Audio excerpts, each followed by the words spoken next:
Assalamualaikum warahmatullahi wabarakatuh. Welcome back Tampan Podcast. Already have a story. Ya, sahabat-sahabat Tampaners. Kali ini saya Rasi Dodo kembali lagi di Tampan Podcast. Masih di Kabupaten Lahat. Kalau di episode yang kemarin kita ada podcast bersama pemain dari SMA Negeri 2 Lahat. Yang mana kemarin juga kita sempat hadir meliput di acara atau turnamen Tunas Bupati Cup Lahat volume 1. Benar ya? Benar. Dan di sebelah saya ada ketua pelaksananya. Siap. Ada Kak Anata. Siap. Sebagai ketua pelaksana Tunas Bupati Cup Lahat. Nah, itu akan kita bahas juga turnamen itu apa saja dan juga tujuannya apa aja. Itu intinya. Sebelum itu, kenalan dulu deh. Kakak Anata. Oke. Sahabat-sahabat Tampaners boleh kenalan dulu nih. Jadi sebelumnya saya mau perkenalkan diri dulu ya. Ya, boleh. Nama saya Arius Joanata Prankila. Kebetulan saya asli Lahat dan sempat juga merantau di Jogja. Di Jogja. Nanti kita bahas itu ya. Ya, ada juga itu poinnya. Nah, kebetulan mungkin saya ucapin dulu nih terima kasih ke The Tampan Podcast, salah satu sponsor utama di Tunas Bupati Cup volume pertama. Sponsor. Jadi kalau sponsor wajib disebutkan karena harus ada feedback kan gitu. Jadi, lanjut. Saya kebetulan bekerja di pemerintah Kabupaten Lahat dan juga mungkin sudah hobi basket. Kalau tahapan lewat hobi itu apa ya? Udah gila basket lebih ke gila ya mungkin. Gila basket mungkin jatuhnya. Ya, termasuk event yang terakhir kemarin ya jujur sebenarnya kalau untuk Kabupaten Lahat sendiri dengan lapangan outdoor ya saya bilang itu berani-beraninya sih datangin sesumsel gitu loh. Ya. Padahal untuk lapangan ya kalau sesumsel tuh minimal gor lah. Apalagi udah hadir yang juara DBL putrinya ya SMA BSI Palembang. Yang kemarin diliput rematch lah ya. Partai ulangan DBL. Penontonnya rame itu saya yang deg-degan itu loh. Betul. Saya takut ada kejadian-kejadian yang nggak diinginkan. Mungkin itu perkenalan dari saya dan kebetulan ini nggak apa-apa lah dibilang. Siap. Sudah beristri dan satu anak. Nanti ada yang nyariin maksudnya. Sudah sold out guys. Oke, Kak Nata ini juga salah satu penggerak atau awalan yang ngawalin dari Tunas Academy. Nah, jadi for your information guys, Tunas ini juga ada akademinya, yang itu terdiri dari kelompok umur ya. Kelompok umur. Itu boleh diceritain nggak gimana awalnya terbentuk Tunas Academy itu? Oke, jadi ya nggak apa-apa lah ya. Sini cerita, mungkin kalau ada yang kenal sama orang-orangnya. Ya. Berawal Tunas Academy itu ada 6 orang sih. Ada 6 orang. 6 orang, saya, Jopan, Susan, David, Akeh, sama Wendy. Jadi itu berenam itu awalnya ngobrol-ngobrol iseng.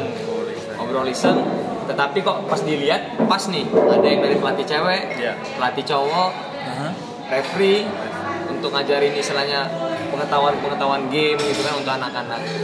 Yang ngobrol-ngobrol iseng, ngomong lah karena kebetulan saya, Jopan, Susan, David dan Wendy juga sudah ada pengalaman di luar, jadi pernah keluar dari Sumsel gitu. Terus mikir-mikir kenapa sih nggak kayak orang di luar gitu ya, luar Sumsel khususnya kan. Sudahlah coba buka akademi. Memang fokusnya itu awalnya di KU 8, 10, 12, 14 sampai terakhir berubah karena ada yang di-cut, takut nggak efektif gitu. Takut tidak ada peminatnya mungkin ya? Bener, takut nggak ada peminat dan juga kelewat apa namanya ini umurnya tuh nggak terlalu mepet gitu. Jadi pengen balikin habit sih maksudnya, karena ya ini menurut saya kan ada beberapa penelitian kan penelitian tentang basket itu bukan kayak akademik dia bisa langsung bisa, tapi basket kan perlu proses. Iya, setuju. 1 tahun latihan tuh baru bisa. Iya. 2 tahun baru agak jago lah. Nah, 3 tahun baru memang benar-benar ini. Ya nggak bisa dalam artian sama seperti kita baru lahir. Nggak mungkin kan habis lahir kan langsung bisa berjalan. Asli. Ada prosesnya. Benar. Terus lanjut. Jadi kalau pengen berprestasi di tingkatan Porprov lah, Popda, ya itu nggak bisa dilatih pada saat SMA gitu. Iya. Sudah telat menurut saya.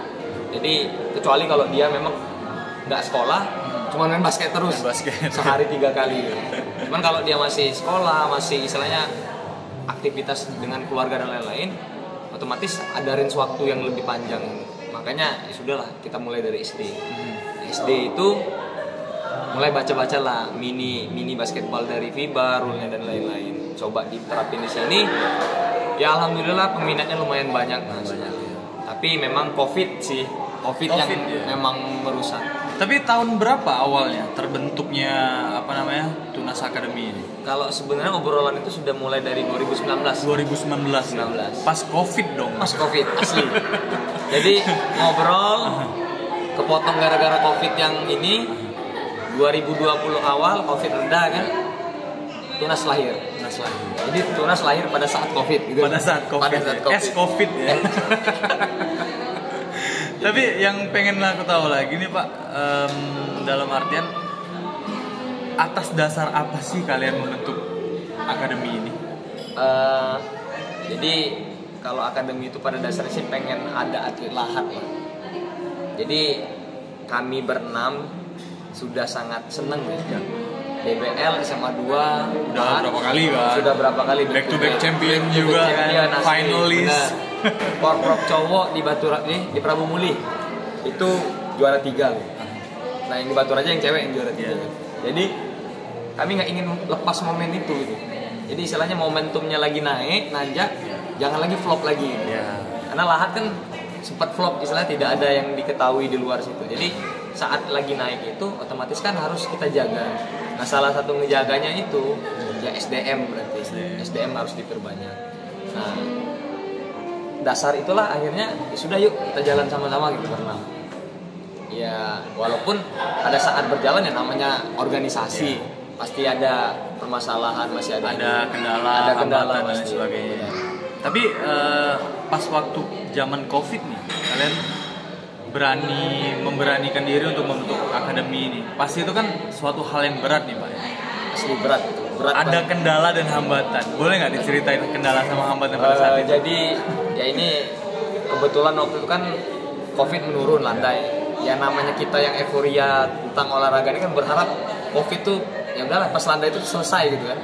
Dibukalah Tunas latihan. Lengkap itu hand sanitizer, masker, terus face shield. Oh itu benar-benar sesuai protokol kesehatan. Ya? Kalau bisa nanti ada foto atau videonya ditampilin kita. Boleh. Jadi yang kasih itu pelatih ya. Jadi saya, Jopan, Susan, Wendy, Ake, termasuk Adit dan terakhir jadinya ada orang 8 sama si Reza, jadi berlapan. Itu kayak nggak bisa napas ngelatih anak-anak. Iya. Apalagi anak-anak yang ngelatih. Kalau anak-anak kan dia latihan memang terpisah bisa ya, datang mereka lepas masker atau itu kalau udah memang nggak bisa napas sih, maksudnya udah namanya olahraga udah pengap. Tapi kalau misalnya masih ini mereka masih pakai masker. Ya masalahnya itu akhirnya sampai yang paling aneh lucunya itu ada kan peluit nih pakai pesil baliknya ke telinga sendiri bukannya ke pemain gitu kesini ya jadi ya luar biasa sih kalau ini pada saat Covid itu yang meledak yang Omikron ya kalau nggak salah. Oh iya pas Omikron ya itu yang langsung tetap semua nggak boleh Delta yang kedua Delta ya. Oh iya yang Delta itu udah nggak bisa sama sekali. Benar-benar stop tuh. Benar-benar. Berapa bulan sempat terstop? 2020 sampai 2021. 1 tahun ya. 2020 tuh sekitar bulan 9. Tunas tuh baru jalan 3 bulan 4 bulan. Kena hantam badai Covid juga. Akhirnya stop. Ya karena kita nggak berani ngambil resiko. Dan saya juga pada saat itu kena Covid juga gitu. Jadi ya kita jaga kesehatan daripada olahraga kita memang senang udah gila tadi kan udah gila basket tapi ya nyawa ini bro kata kita kan anak-anak ini pulang sakit emaknya kita yang tanggung jawab gitu. Apalagi di Lahat juga waktu pada saat itu kasusnya sempat tinggi juga ya waktu itu. Itu benar-benar wah itu luar biasa sekali ya. Langsung hilang semua. Dalam artian manusia yang berhasil melewatkan masa-masa Covid tuh nggak berat sih mas. Soalnya terlalu banyak. Bener. Banyak banget soalnya. Apalagi kita ngelihat di sosial media yang begini, yang ini ada kasus begini. Tapi alhamdulillah walaupun sekarang masih ada ya, tetap ya masih ada. Tapi tidak menutup mungkin kita harus tetap mematuhi protokol kesehatan. Dan juga yang terpenting kita udah vaksin yang ketiga, jadi makanya udah aman ya nggak pakai masker lagi. Makanya di episode apa namanya kurang lebih 10 ke belakang ini udah nggak pakai masker lagi karena udah sesuai anjuran pemerintah kan. Vaksin ketiga nggak masalah itu. Oke, jadi udah apa namanya udah berhasil kalian lewatin ya? Ya. Yang pas waktu COVID tuh ya? Waktu COVID udah lewat. Nah, balik kata orang sih, kalau memulai itu mudah, tapi mempertahankan dan meneruskan itu yang sulit. Jadi apalagi kayak kemarin ada turnamen Porpot lah, Popda lah, terus DBL lah, jadi banyak terpecah fokusnya. Banyak terpecah fokus. Ya makanya kemarin akhirnya balik ke Tunas Bupati Cup ini. Udah anak SD. Nah ini juga cerita sih. Awalnya pengen buat antar akademi awalnya. Antar akademi. Cuman dipikir-pikir antar akademi kalau untuk di Lahat aja, ya otomatis Tunas yang juara gitu. Iya sih benar. Karena sementara baru satu akademi ya kan. Ya memang sudah ada yang latihan di situ sudah ada. Tapi ya karena kita rule-nya tadi pakai basic fundamental yang sesuai anjuran lah, sesuai anjuran dari Pemprov Perbasi dan lain-lain. Ya takutnya itu, makanya lebih baik antar SD lah, antar SD dipisah seluruh pemain ini. Rupanya yang juara ya selamat untuk Muara Enim. Ya. Dan Muara Enim juga yang apa kurang lebih jaraknya 1 jam ya dari Lahat. 1 jam dari Lahat ini dia benar-benar udah mempersiapkan pemain dari SD. Itu wah ini kita tinggal lihat aja 5 sampai 6 tahun ke depan. Muara Enim bakal merajain di Sumsel nggak nih ya kan? Kalau aku lihat sih anak-anaknya kemarin mainnya wah gila sih, benar. Tergantung apa namanya kedepannya kan. Kalau misalnya konsisten, baik Muara Enim, Lahat maupun kabupaten-kabupaten lain yang punya akademi bisa apa namanya bisa membangkitkan atau membanggakan kabupaten-kabupatennya. Tidak untuk kemungkinan ya kan. Pasti Sumsel lebih enak. Lebih enak. Milihnya kayaknya enak gitu. Kok kalau tinggal seleksi mana datang semua gitu. Oh iya itu juga saya kelupaan tadi. Jadi Lahat selama turnamen Porprov 2 tahun ini teman-teman kepelatihan itu bukan seleksi itu. Jadi buat pemain. Oh jadi buat pemain. Buat pemain. 10 orang ayo latihan untuk Porprov. Oh. Kalau seharusnya kan kalau Porprov itu tinggal seleksi. Seleksi kan? Harusnya. Ya kan kita udah tahu nih SMA ini benar. Yang oncaknya ini ya kan.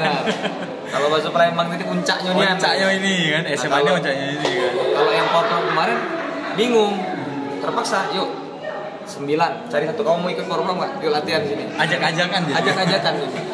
Bukan seleksi karena kalau saya ingat waktu zaman termasuk saya pernah main gitu kan 2009 2010 waktu Popda itu yang datang seleksi di lapangan itu sampai 60 orang. 60 orang. Jadi pelatih tinggal ini coret, sisa 20. Oke, genjot fisik 3 bulan baru coret lagi. Ya, itu sih pengennya tuh kembali lagi seperti itu. Tapi yang aku penasaran nih Pak ya, kalau dulu tuh ya, mungkin zaman-zaman 2010, 2009 itu apa ya animo atau antusiasme dari pemain maupun penonton itu benar-benar gila sih ya. Bahkan tadi Nata bilang seleksi pun ada sampai 60 orang yang mengikuti seleksi. Tapi membedakan sekarang, kira-kira apa sih yang menyebabkan itu ada perbedaan dulu sama sekarang? Kalau pendapat saya kalau khususnya Kabupaten Lahat ada, jadi basket itu kan pada dasarnya kan game entertain. Orang ngeliat cewek-cewek siapa sih nggak mau dengan anak basket, bener nggak? Kalau dulu jadi kalau main basket kita cowok tuh biar keren gitu.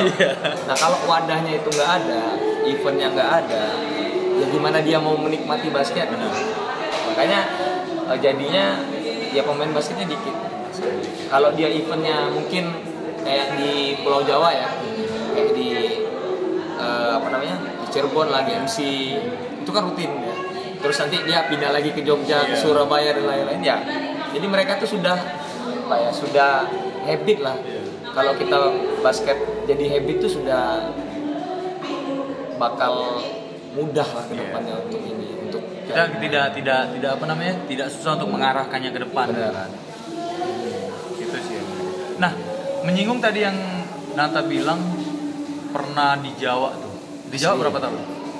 Kalau totalnya saya 6 tahun. 6 tahun. 4 tahun saya di Jatinangor. 2 tahun saya di Jogja. Di Jogja. Tapi 4 tahun di Jatinangor itu karena apa namanya semi militer lah masuk di kampus di situ, jadi tidak terlalu banyak. Nah, di Jawa kan yang kita tahu nih kalau akademinya menjamur sekali. asli. Yang aku mau tanyain, apakah terinspirasi dari Jawa membentuk akademi atau Tunas Akademi ini di Lahat? Kalau saya secara pribadi benar itu. Kenapa tuh alasannya? Jadi saya waktu itu kan main basket ceritanya. Mau itu di desa.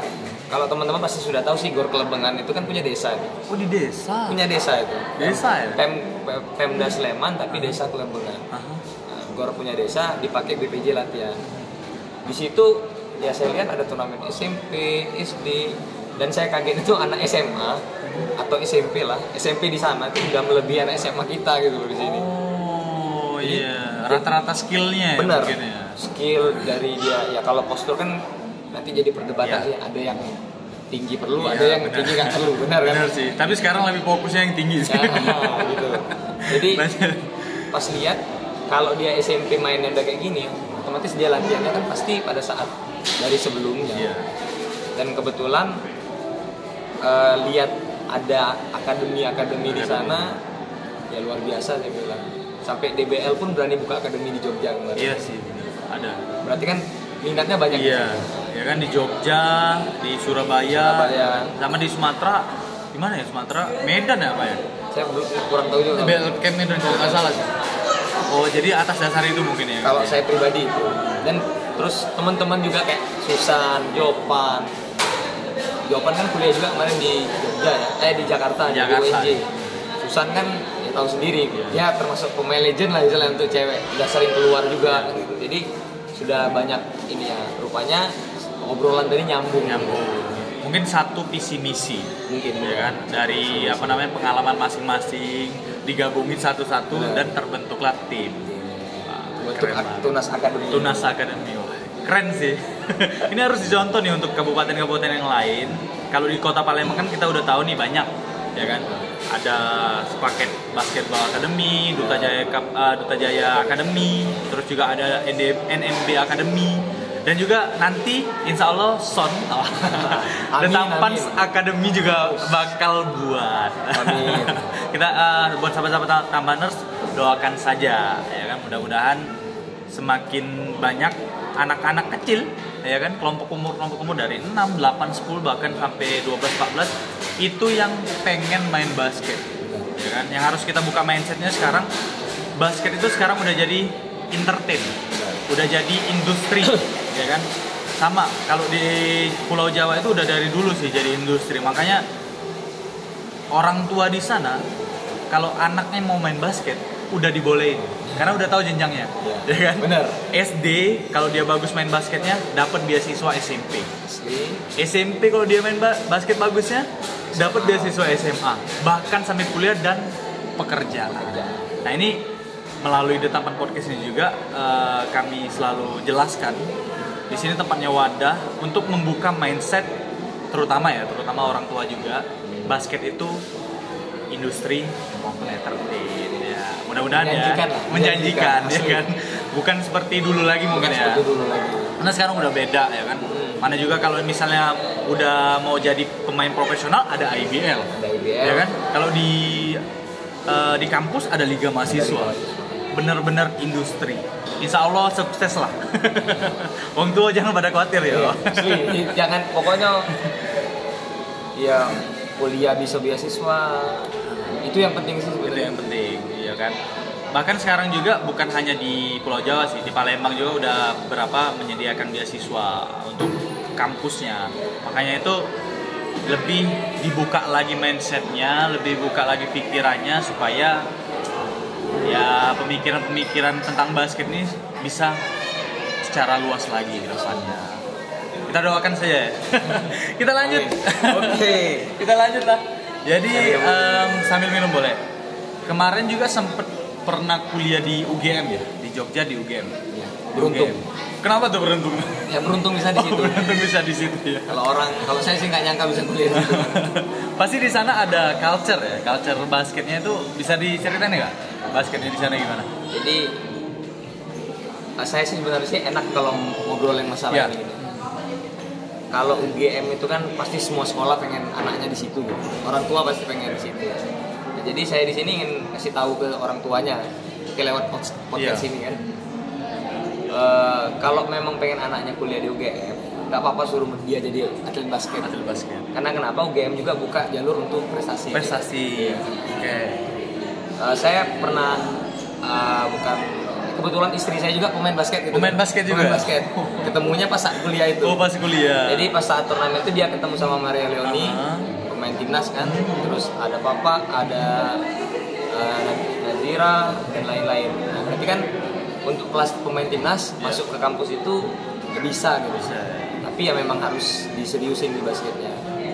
Jadi kayak sekarang UI, UGM, Erlangga, selain swasta ya, yang negeri yang kalau katanya orang tuanya pengen anaknya belajar, pengen kuliah di situ lewat basket sekarang sudah bisa gitu.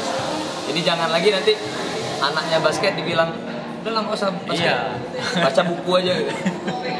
Udah fokus akademik aja, non akademik nggak usah. Padahal non akademik dan akademik itu saling keterkaitan, ya kan. Apabila dia tidak terlalu baik di akademik, bisa tertutup oleh non akademik. Begitupun sebaliknya, ya kan.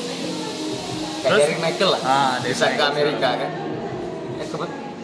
Yang terbaru siapa ya perwakilan Sumsel kemarin? Yang Anggun.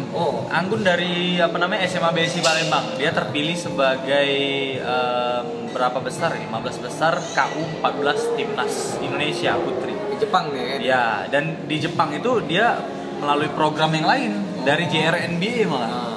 Dari JRNBA yang satu Indonesia itu terpilih cuma berapa orang? 6 atau 8 orang.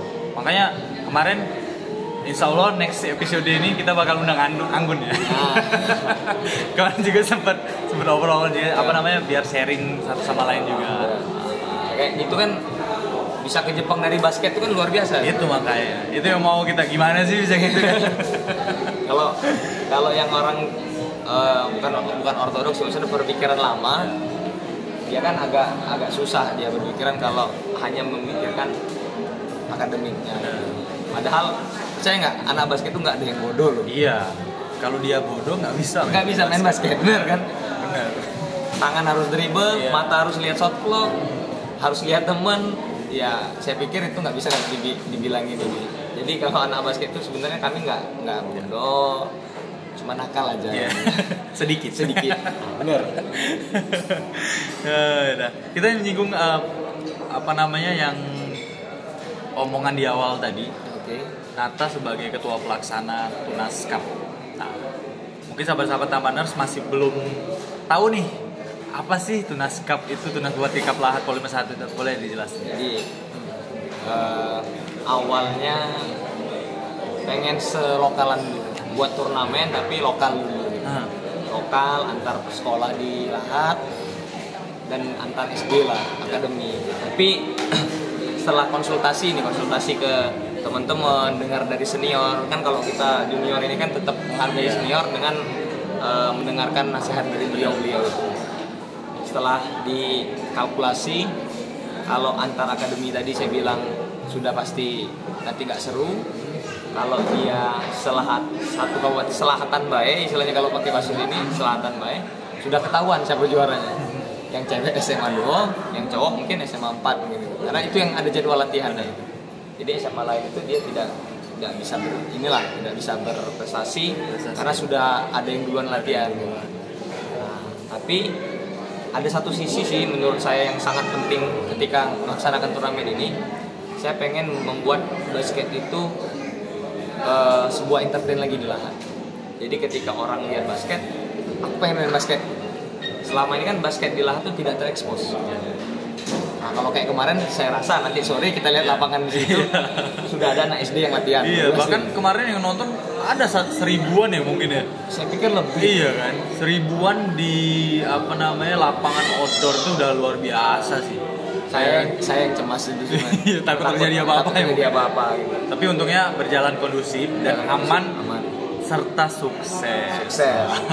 Saya juga saya ucapkan terima kasih untuk support dari Pak Bupati lah khususnya. Dia sampai pembukaan dia datang, penutupan pun dia rela untuk datang juga. datang dan berfoto-foto sama yang lain. Ya itu bagi saya sebagai suatu kebanggaan sih untuk selaku ketua pelaksana itu. Dan untuk turnamen ini alhamdulillahnya ada 39 tim sih. 39 tim total. Dari kalau nggak salah Palembang, Ogan Ilir, Muara Enim, Pagar Alam, Lahat, 5 kabupaten kota. Ya harapannya kemarin tuh sebenarnya dari seluruh Sumsel ya. Seluruh Sumsel. Tapi ya alhamdulillah ada alhamdulillahnya gitu. 5 kabupaten aja kami sudah luar biasa, panitia sih sudah luar biasa bisa sampai undang 5 kabupaten kota di Lahat. Saya membayangkan kalau Porprov nanti lah. Iya. Porprov nanti rame di mana. Apalagi Road to Porprov ini ya. Iya, judulnya Road to Porprov. Jadi pengen ngeliatin loh. Kalau sebelum teman-teman nanti ke Lahat, ini yang bakal selalu nonton, yang bakal selalu rame. Basket itu pengennya ya olahraga jadi olahraga basic lah di sini. Kalau memang mau ngalahin kayak di Filipina kita susah gitu. Yeah. Tapi setidaknya bisa membangkitkan gairah anak-anak untuk main basket. Dimulai dari basicnya dulu, dari awal kelompok umur ya kan. Ya bukan tidak mungkin misalnya yang SD kemarin tuh yang juara-juara, kita tidak ada yang tahu kedepannya bahkan bisa menjadi pemain timnas, kita tidak ada yang tahu. Ya kan? Tahu nanti yang kalah ini dia latihan lebih giat. Iya. Dia yang juara. Dia termotivasi kan diri sendiri. Contohnya satu Anggun tuh. Anggun bisa tuh. Kenapa yang lain tidak bisa? Gitu ya. Nah, aku balik lagi tapi Pak. Lagi-lagi aku nanya. Kalian membentuk Tunas Academy. Nah, kemudian sudah berjalan ya kan, walaupun dipenuhi kendala dan rintangan, hambatan dan lain sebagainya. Kemudian sudah itu terjalan, kalian membuat turnamen, ya kan? Balik lagi tujuannya apa sih? Jadi kalau kami prinsipnya, ketika bentuk akademi itu kami bebasin anak-anaknya. Nanti ke depannya, kalau kalian mau main di mana pun silakan. Ya. Nah tapi pada dasarnya yang kami tanamkan itu attitude. Kalau anak-anak itu sudah belajar attitude, sudah tahu life skill, dimanapun dia berada, pasti dia bakal bisa membawa. Nah makanya ketika turnamen ini tujuannya, jadi ada kebersinambungan. Keterkaitan juga. Keterkaitannya juga. Oke, Tunas Academy jalan. Pada saat ada turnamen, silakan mereka membela sekolahnya masing-masing. Jadi kalau mungkin latihan nih, misalnya kayak saya dan Rashid misalnya ketemu di latihan, kita sudah kenal gitu. Nanti mungkin si Rashid lebih bagus dari saya mainnya gitu. Tapi pada saat tanding kan belum tentu ya. Cuman kalau di latihan biasa ya sudah. Nah kalau pada saat tanding mereka bisa membuktikan gitu. Saya pengen lebih dari si A, walaupun temannya satu tim. Kalau beda SD kan otomatis bawa sekolahnya gitu. SD, SMP, SMA. Nah, harapannya yang SD nanti pada saat dia mau masuk SMP tetap berpikiran buat basket. Jadi contoh, nanti mau masuk SMP situ karena masih bisa main basket. Nah, saya pengennya sih sebenarnya tidak membenturkan antara akademis dengan olahraga basket khususnya, tapi beriringan. Karena ya itu tadi saya bilang, kalau hanya basket aja tidak diiringi dengan akademik pun ya kita nggak bisa, susah. Tapi jangan sampai gara-gara akademik basket dianggap tidak bisa mendorong atau menopang akademik. Padahal tadi yang kita bilang beasiswa untuk basket banyak. Ya tadi saya juga baru tahu dari Mas Asis tadi cerita di Palembang sudah ada. Udah mulai menjamur beasiswa untuk beasiswanya. Jadi nanti mungkin di Lahat saya akan selalu soundingkan kan ke orang tua, karena memang ya seperti kita ketemu orang tua lah, anak selalu salah gitu kan. Intinya orang tua pengen yang terbaik buat anaknya, ya kan. Oke, berarti emang benar-benar membentuk Tunas Academy ini tujuannya untuk ada jam terbang mungkin ya di situ ya. Karena pada dasarnya juga kalau latihan tapi tidak ada pertandingannya sama aja bohong ya kan. Barat kita punya peluru tapi tidak kita tembak-tembak gitu. Tumpul jadinya. Pokoknya terus latihan terus setahun latihan tapi tidak ada kompetisi sama aja bohong. Kelihatan kemarin kok yang pas ada beberapa sekolah yang tidak pernah kompetisi itu pas ketemu penonton langsung kena pressure tuh kan Iya, langsung berubah. bener. Padahal kalau kami lihat dia di latihan gitu bagus. tapi pas ketemu Penonton, lihat ada skor, ya kami mau rusuh kan, mau ngelahat kan, jadi jingok scoreboard digital tuh agak kaget kan. Jadi pas ada scoreboard digital tuh kan, jadi yang mana 24 detik dan 14-nya kan. Makanya tadi saya bilang di awal tadi, gandeng kawan-kawan dari referee biar mereka tuh tahu dari kecil sudah dari peraturan-peraturan. Benar, ada 8 detik dia dari bawah kan, terus 24 detik, 14 detik, terus dribble ya. Kalau wasit yang memberitahu, saya rasa lebih paham lah. Salah benarnya. Kalau kita pelatih yang masih ada salahnya. Makanya menjaga biar mereka tuh lurus dari skill fundamental, attitude, dan juga peraturan-peraturan. Makanya saya bilang kombinasi yang tadi yang pas. Kalau boleh dibilang ya guys, Tunas Academy ini paket komplit. Ada galau di dalam. Ya sebagai pelatihnya, sebagai referee yang ngajarinnya, jadi ada job desk-nya masing-masing. Nah ini sebagai apa ya? Kalau aku bilang sebagai pengetahuan aku yang lebih jauh lagi nih, kalau misalnya di Tunas atau di Lahat ini ada yang seperti itu dan boleh tuh bisa dicontoh oleh kabupaten atau akademi-akademi yang lain. Nah itu gunanya podcast ini. Satu sih yang kurang. Apa tuh? Satu yang kurang. Apa tuh yang kurang? Masih cari kalau ada orang statistik yang mau. Oh iya, statistik ya. Iya. Karena kita benar-benar butuh sih kalau statistik ya kan. Kalian cuma kurang statistik ya mungkin. Statistik itu sebenarnya sangat penting lah. Iya. Dan juga ya statistik itu ilmu yang mahal menurut saya. Jadi tidak banyak tapi sih Pak. Nah benar Pak. Di Sumsel ini cuma beberapa orang sih yang tahu itu. Statistik tuh saya sudah coba ya ikut-ikut yang lihat di Instagram, coba baca bukunya, wah udah kritik udah nggak bisa pokoknya. Cuma bisa yang lihat ininya aja ya. Udah garuk-garuk ya. Aja. Jadi kalau misalnya ada anak basket, khususnya orang Lahat lah ya, dia tamat. Cuman itu sih balik lagi masalah statistik ini biasanya sudah dipekerjakan di tempat yang memang sudah layak. Tapi kalau mau ngebantu-bantu, kami sangat terima. Dan juga kalau boleh dibilang pertandingan yang di Sumatera Selatan ini yang baru yang ada pakai statistik ini cuma DBL. Iya benar. Iya kan? Benar. Dan sempat beberapa di Palembang pernah ada PBL, tapi itu PBL juga udah berapa tahun Covid kemarin sudah stop. DBL yang masih tetap itu. Ya, saya lihat kalau DBL itu enak. Iya, makanya ada statistik. Kita sebagai pelatih juga kan tahu nih, oh ini anak ini lagi jelek nih. Ini passingnya bagus, passingnya jelek. Misalnya statistiknya lagi buruk, pasti bisa tuh ada strategi yang lain. Nah itu mungkin PR kedepannya mudah-mudahan ya siapa tidak ada yang tahu. Bahkan mungkin Tunas Bupati Cup Volume 2 ada statistiknya. Oke, benar. Kita ada yang tahu kan yang paling besar. Benar, ya kan? Jadi dari pihak, ya itu sih saya sudah menyadarinya saat evaluasi briefing sama teman-teman panitia kemarin. Kita kurang mengeluarkan publikasi karena teman-teman mungkin euforia panitianya itu sudah terlalu banyak job desk. Job desknya jadi kemarin itu terlalu belajar semua, job desknya juga ada yang baru mungkin, jadi ada yang miss lah sedikit. Tapi kalau misalnya kalian ada statistiknya Pak, itu kalau aku bilang bisa bisa membuat tim-tim dari luar Sumsel juga ikut ke sini loh. Asli. Ya kan? Karena aku bilang tadi yang cuma pakai statistik yang sekarang yang sekarang masih berjalan cuma di BL. Mungkin dia sudah pendaftaran pun sudah online, ini semuanya sudah online, dan ya itu sih memanfaatkan teknologi itu enaknya itu. Ya, mudah-mudahan volume 2 Tunas Bupati Cup ada statistiknya. Saya pengen Tunas volume 2 itu nanti lebih lengkap lah, pakai komplit lah. Kita doakan aja mudah-mudahan terrealisasi ya. Oke. Nah, untuk informasi juga sahabat-sahabat Tamaners, Perbasi Kabupaten Lahat ini juga sekarang lagi diperpanjang ya?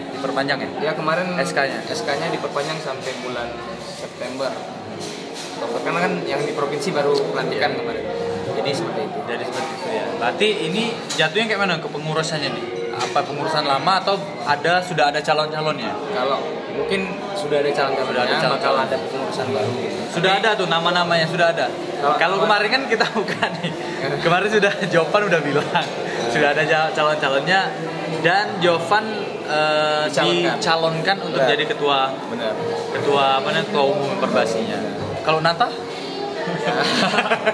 Kalau sih gimana sebenarnya ngomongin nggak apa sih. Kalau di support oleh senior saya terima kasih banyak untuk senior yang sudah kasih kepercayaan. Kebetulan kemarin ditawarkan di posisi sekretaris umum. Tapi ya itu tadi, kalau belum ada SK kita jangan mendahului lah ya. Jadi kalau memang dikasih kepercayaan, pada dasarnya dalam berorganisasi itu siap tidak siap harus siap gitu. Kalau memang info-infonya betul gitu, ya saya siap gitu. Siap dan juga memang apa ya, kalau bisa apa yang diharapkan senior gitu, diharapkan senior itu bisa tercapai. Karena senior kan nanti pasti ada anak-anaknya. Siapa sih? Kita, kayak saya hobi basket. Anak saya umur 1 tahun 7 bulan sekarang. Saya pengen jadi pemain basket juga. Nah kalau misalnya nanti ketika dia sudah besar nggak ada wadahnya, dalam kurung tidak ada yang memfasilitasinya, ya kita juga pasti bakal ribut lah gitu kan. Kok ini nggak ada kompetisi yang kecil? Jadi kalau berkaitan dengan Perbasi tadi, ya info-infonya sudah ada, tapi ya itu tadi, kita nunggu SK-nya aja lah. Nunggu SK-nya ya. Tapi benar-benar sudah disupport oleh para senior ya berarti. Kalau kumpul kemarin, ya seperti itu. Tapi kalau untuk yang namanya dalam organisasi itu kan pasti ada faktor eksternal, internalnya kan kita bisa positif negatifnya pasti ada. Walaupun nanti lebih kepada saat musdanya. Apakah yang namanya pencalonan kan otomatis bisa 1, bisa 2 nanti kan. Kayak Jovan, Jovan sudah dideklarasikan. Nanti kita nggak tahu, nanti mungkin ada yang orang yang lebih siap yang memang pengen maju juga. Ya nggak apa-apa, itu lebih bagus. Berkompetisi itu kan lebih bisa menghasilkan mana yang lebih baik.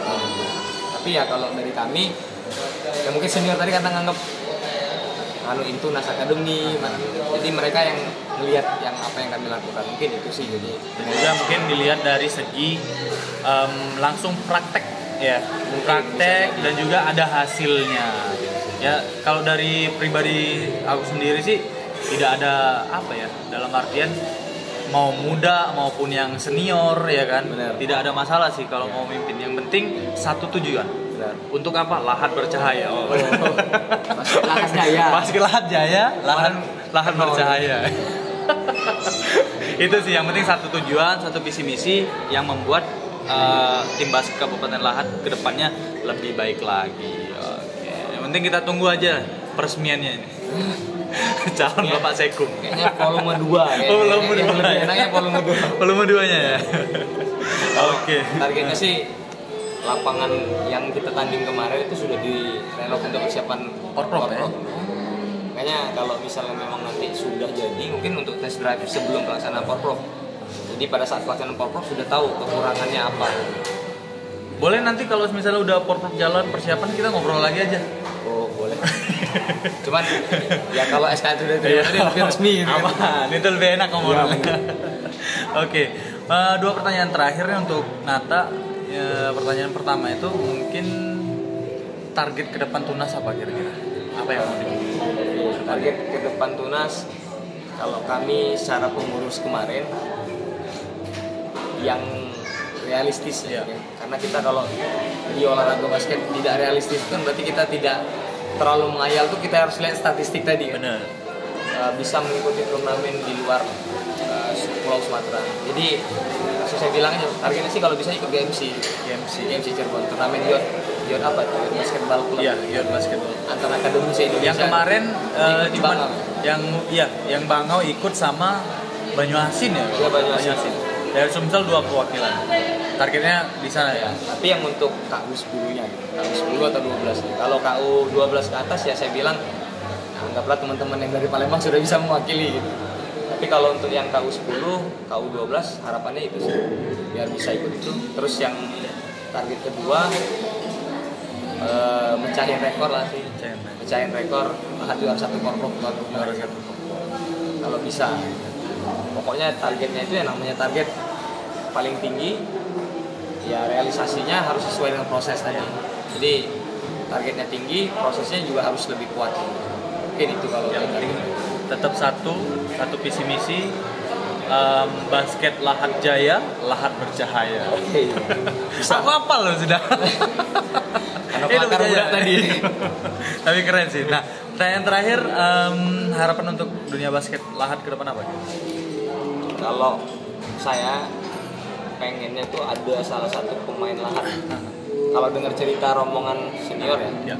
Ada dulu pemain Lahat yang mewakili timnas. Mungkin tahun 70 atau 60-an. Cuman saya mendengar saja apa benar atau enggak. Nah, saya pengen lihat pada saat saya tahu betul itu, oh itu orang Lahat. Jadi pengennya itu. Tapi walaupun bukan Lahat, saya jujur karena campuran sih, campuran. Kalau orang tua sih Oku Selatan, bapak Oku Selatan, ibu orang Lahat. Saya pengennya basket Sumsel khususnya. Semuanya basket dari Sumsel ini bisa lebih jauh kayak Anggun tadi saya support dan teman-teman yang lain. Siapa tahu nanti dari The Tampan Academy nanti ya kan ada yang ada yang bisa mewakili timnas. Ya syukur-syukur bisa kayak ikut Derek kuliah tapi ya siswa semua difasilitasi semua. Benar. Oke, pokoknya kita doakan saja mudah-mudahan apa yang kita bicarakan dan cita-cita dari Tunas Academy cita-citakan terrealisasi semua. Ya kan. Penting tetap satu visi misi tadi ya di Taman Podcast ini tempatnya berdoa. Benar. Tempatnya berdoa dalam artian apa yang kita bicarakan ke depannya pasti bakal bisa terjadi. Amin. Ya kan. Yang penting dengan kerja keras dan doa serta dukungan dari semua pihak. Gitu. Pokoknya lah, thank you Pak udah hadir di Taman Podcast. Sama-sama. Gila, ini banyak banyak dapat konten nih Lahat.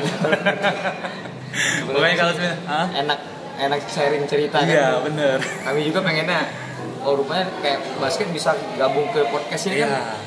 Kayak Denny Sumargo lah. Bener. Jadi ala-ala sih. Ala-ala.